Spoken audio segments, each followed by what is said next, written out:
Don't major in minor things. If you take up major time to do minor things, I'm telling you, you'll be behind the curve constantly. Here's what we learn in sales training. What's major time and what's minor time? Here's minor time, thinking about prospects. Here's minor time, making lists of prospects. Here's minor time, keeping books on prospects. Here's minor time, going to see the prospect. Here's minor time, evaluating the prospect after you've been there. That's all minor time. Here's major time, in the presence of the prospect. That's major time. And if you took a look, if you're in sales and you took a look at a week, you'd say, my gosh, I'm spending 90% of my time on the minor stuff and so little time on the major stuff in the presence of. How many hours in the presence of in my day? How many hours in the presence of during my sales week? Because the time that really counts is in the presence of. Majors and minors. Here's another key time management essential. Don't mistake movement for achievement. It's easy to get faked out by being busy. Guy comes home at night all exhausted, falls in the chair and says, oh, I've been going. Here's the big question, doing what? It's not the going. Some people are going, and they're doing figure eights. Their progress is small. So don't mistake movement for achievement. Here's another one in sales we learned.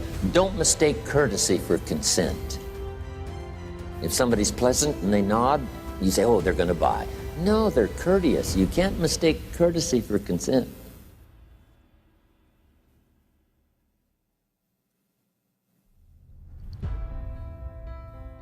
Now here's a big one, concentration. I had to learn this. All those years ago, I'm in the shower trying to compose a letter.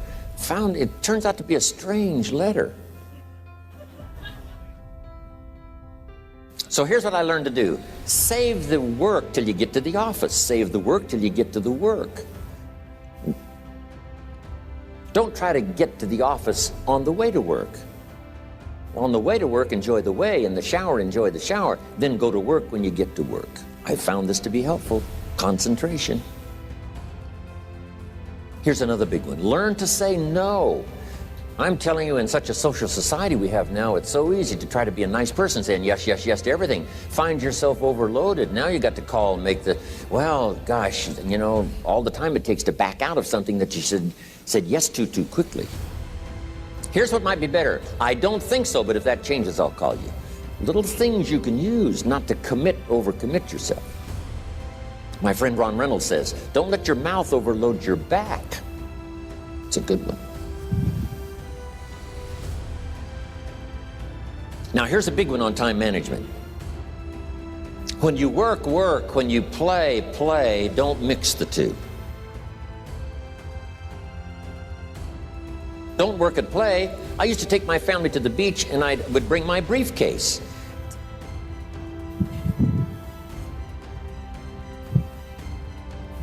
I learned not to do that.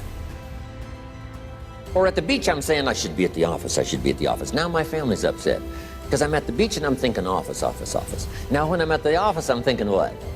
I got to get my family to the beach.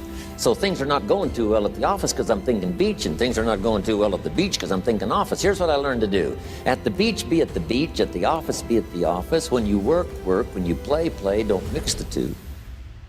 Don't work at play. Now here's one of the most important ones. Don't play at work. Work is too serious. You don't want the reputation of being the office joker. It's not a good one.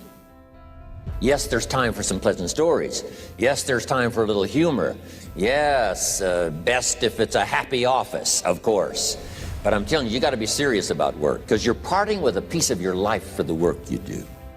Your work costs you a piece of your life. Here's what it's called. Serious business. Not grim, not unhappy, but serious.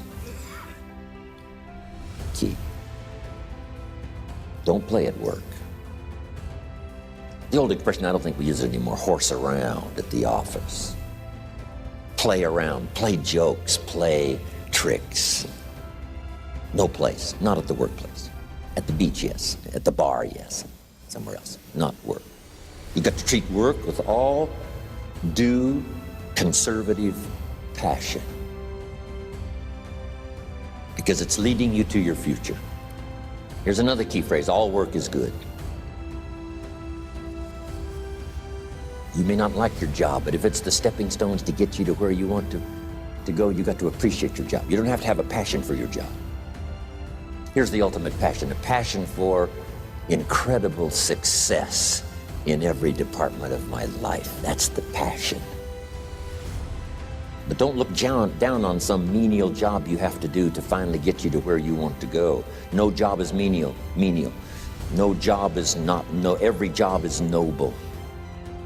Training life for pay, making a contribution to society.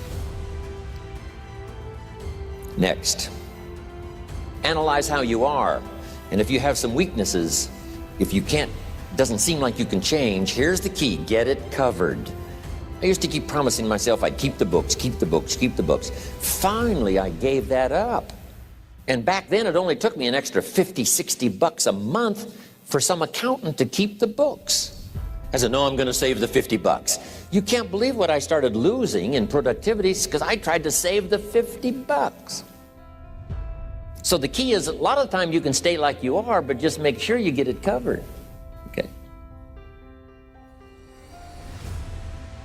Next, beware of the telephone and all other systems of communication, especially the telephone at home and systems of communication at home. And here's one of the best lines I've got for you for the weekend: let all communication systems serve you, but don't let them intrude. When it comes time to have dinner with your family, you shut off all systems, unless the ones that can take messages silently. Don't let the phone ring. Don't let anybody intrude, come through the front door nor the back door, nor through the telephone or any other device. So you can't reach John and his family when he's having dinner. The President of the United States couldn't get through. If you develop that kind of a reputation, father, mother, when we have dinner, when we're visiting and have this time with our family, nothing intrudes. So don't let these clever little devices keep intruding. You've got to have a place that's sacrosanct, it's valuable. You don't let anything in for that period of time.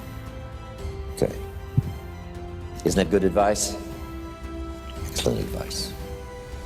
Here's the next one. Read all the books.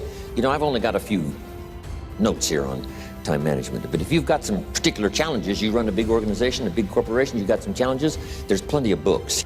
Now, here's what's next. Just be more alert to the things that might be stealing your time. Here's why. Time is like capital. You can't let someone steal your seed corn, you can't let someone steal your capital, and you can't let someone steal your time. You must designate your time, and some of the time that you designate, you must not let anyone steal. Casual time, you might let someone intrude and steal a little bit and take a little bit, but not serious time. Key. Next, one of the great time management savers is to learn to ask questions up front. Sometimes you talk to somebody for an hour, and then you ask questions and find out if you would have asked those questions up front, you could have saved yourself an hour.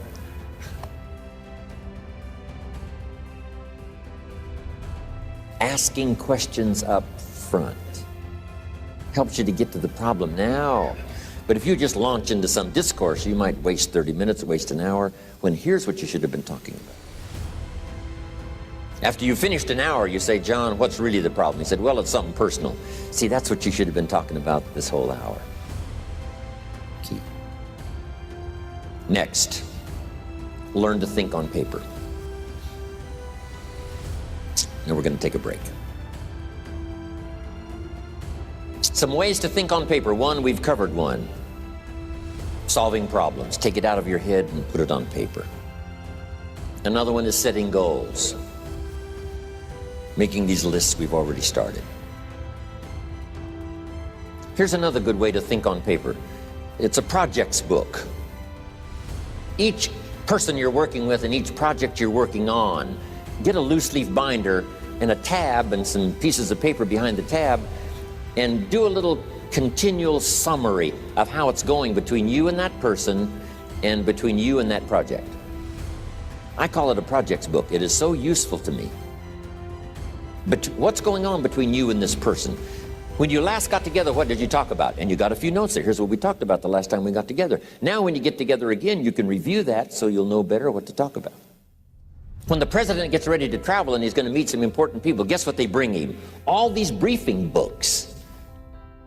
Right? The last time you were with Khrushchev, Kennedy is informed. Here's what he said and here's what you said. Kennedy said, oh, that's valuable. I need to remember that. If a person is important, it's worth a little running account. You might even have a projects book for your children. Here's what's happening between me and my child. We've talked about this, and we've talked about this, and we've talked about this.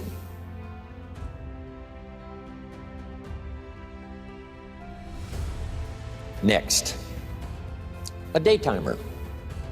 Keeping track of all of your appointments. You know, mine is all filled with, when to catch an airplane and when to do a seminar, and when to sit down and have a conference, all the rest. Next is a game plan. If you've got a house and the, insurance is going to come due and some other things are going to come due, you just put it on a spreadsheet and make sure it's taken care of. Key phrase, take things out of your head and put them on paper.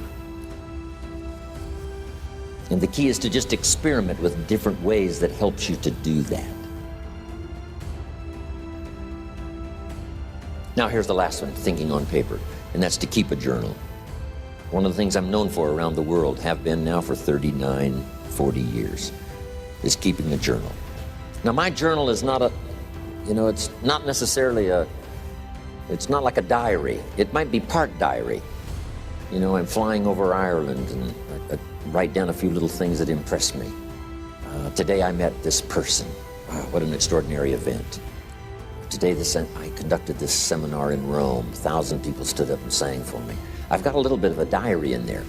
But here's what primarily your journal is for: collecting good ideas. A journal is to collect good ideas on your health, good ideas for your business, good ideas for your future, good ideas for time management. Because I used to take notes on pieces of paper and torn off corners and backs of old envelopes and restaurant placemats. And I threw all this stuff in a drawer. It did not serve me well. I finally learned to get a bound copy. Right? And just keep a journal. Right? If I was here, I had my journal, I'd be taking notes, right? These 2 days in my journal. Now, if you're caught without your journal, you just take the notes when you get back home. You put those notes in your journal, throw the paper away. Because we don't usually go through paper to review. But see, my journals now make up a significant part of my own library. My journals all reserved privately for my children and my grandchildren. Can you imagine what I've collected over the years? It's unbelievable. There are 3 treasures to leave behind. I think you've already got those notes, right?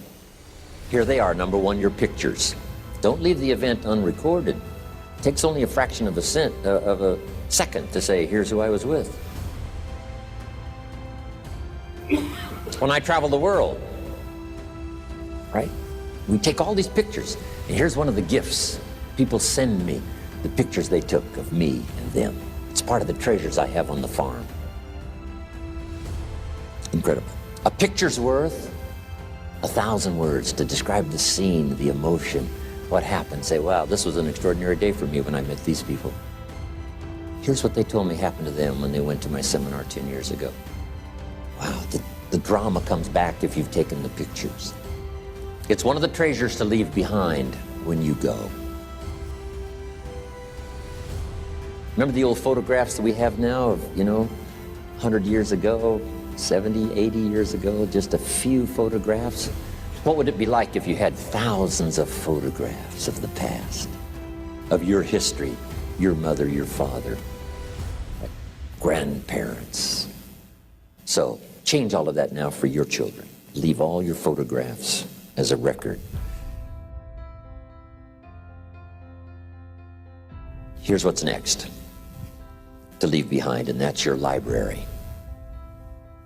The books that changed your life, the books that changed your health, the books that rescued you from oblivion, the books that you passed on to other people, they were so exciting for you, the books that made you financially independent, the books that developed your leadership, the books that gave you wisdom to ponder when things were tough, the books that got you through the winter, the books that helped you to plant in the spring and harvest in the fall.